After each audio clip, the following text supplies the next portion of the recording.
I am just feeling a little vulnerable right now, and I have had a hard day, a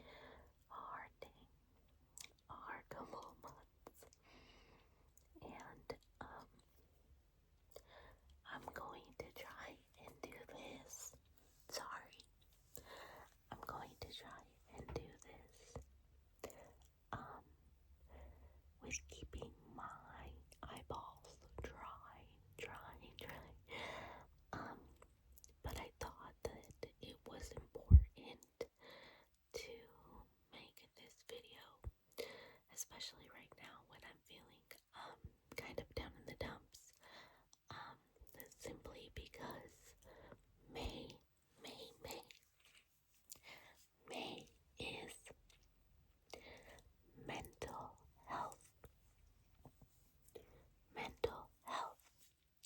awareness month. And for those of you who don't know, this month and mental health is very, very near and dear to my heart. Oh, sorry. Now keep in mind, I am not a licensed professional. I'm just a girl. I'm simply a girl that has had a lot of hardships and has lost a lot of friends and family to SUI. I can't even spell the word without wanting to break out in tears, but yeah. Sorry if you hear the neighbors, they're really rambunctious today, so let's start by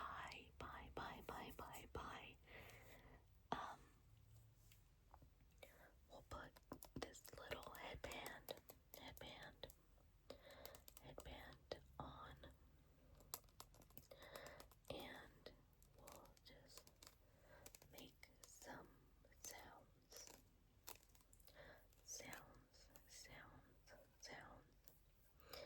and I will walk you through kind of my mental health journey, what it's looked like, and what it looks like now as a 27-year-old adult.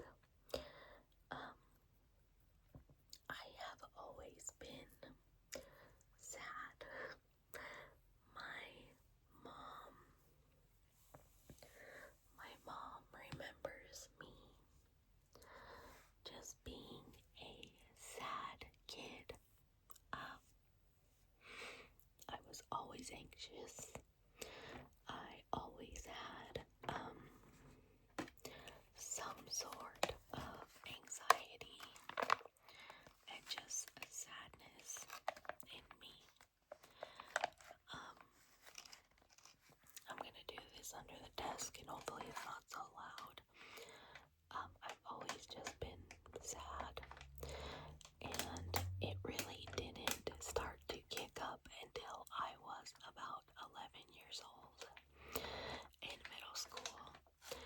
And of course I just thought that maybe that was just something that people go through at that age. I thought maybe that was just something that people go through at that age, but it continued to worsen, and it just continuously got worse. And I was grateful enough in my life that I had pretty good friends, and they were pretty supportive of me, and never judged me.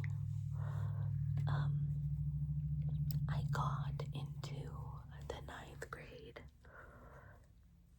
and that's when things got worse, and they just kept getting worse.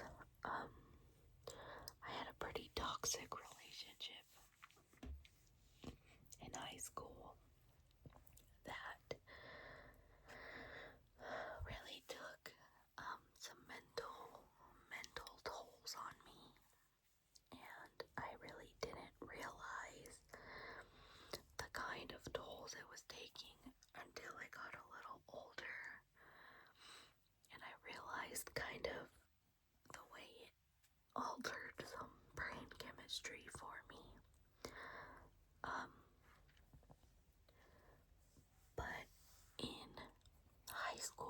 was when the self-harm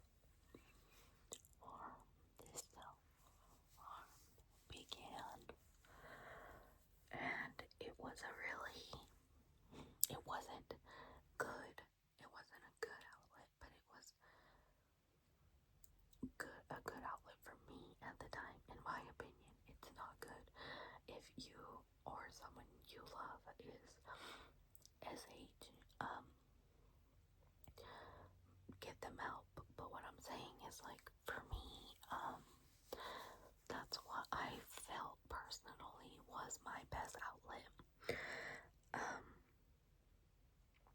And I actually didn't get any professional help until December of 2015.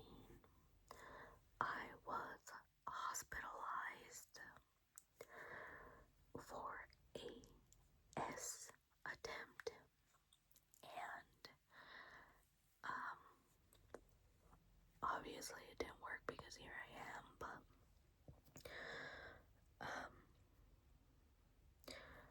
I got an official diagnosis there, and I got that I am chronically depressed. I have BPD, somewhere between BPD and bipolar 1. So, sorry. So with that, I was able to have some sort of direction, I suppose, and I started medication. The medication was not helpful. I felt like it just didn't work for me, and so I just stayed unmedicated for a couple of years, but at least I had a diagnosis. And I kind of just raw dogged it for a while, but then I went through the divorce, and I feel like that traumatized me in ways that are a little irreparable.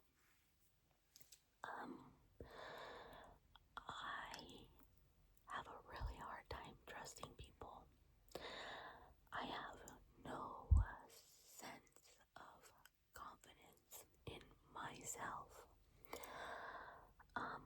Kind of everything I thought and who I was as a person was shattered. A lot of my dreams and my beliefs and my hopes that I had for myself throughout my life are no longer options, I feel. And it really wrecked my brain chemistry in ways that I cannot even begin to explain.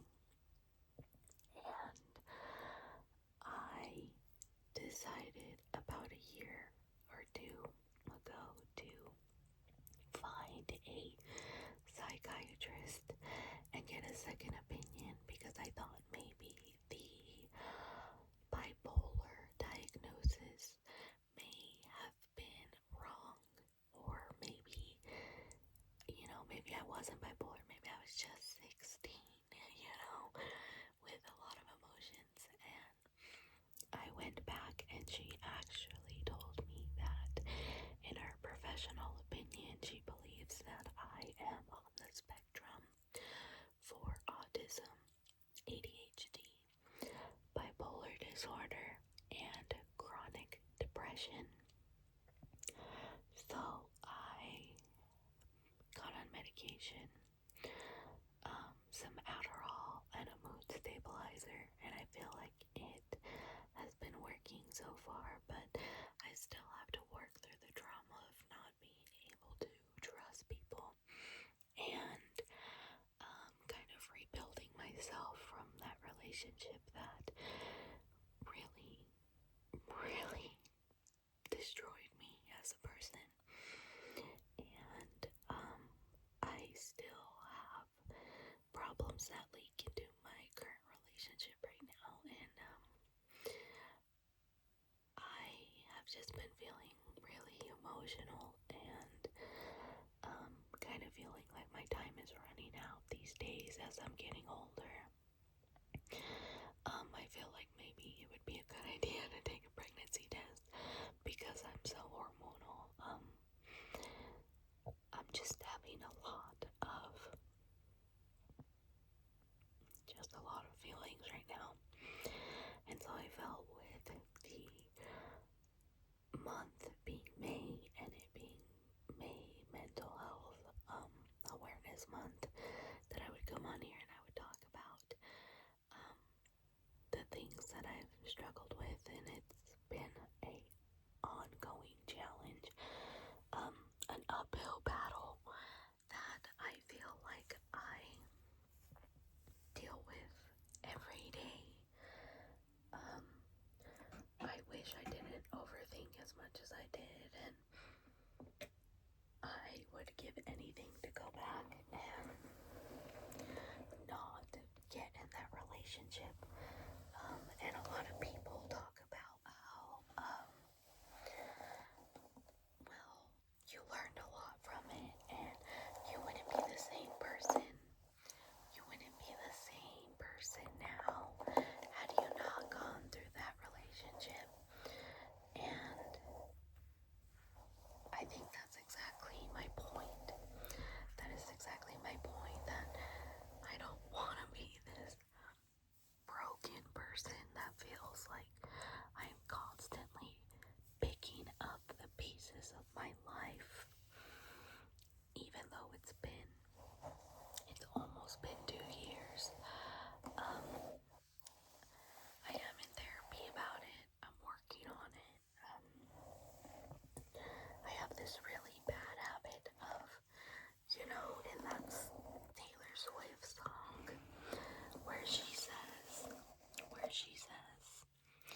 and my words shoot to kill when I'm mad. I have a lot of regrets about that. Yeah, I get so enraged. Like, I just find it really difficult that I can consider people and think about their feelings and think about their emotions in everything I do, and they cannot reciprocate it for me, like it just drives me crazy. But I am working through it. I am in therapy. I have talked to my therapist about regression treatment, to kind of relive that time and change the outcome in my brain, but who knows? Who knows? I just have to take it one day at a time. But also my phone was at like 15%, so I just wanted to get on here and ramble to you guys a bit. I haven't been able to sleep and I just feel like a jumbled mess. I have to go and wash my face and put my little bonnet on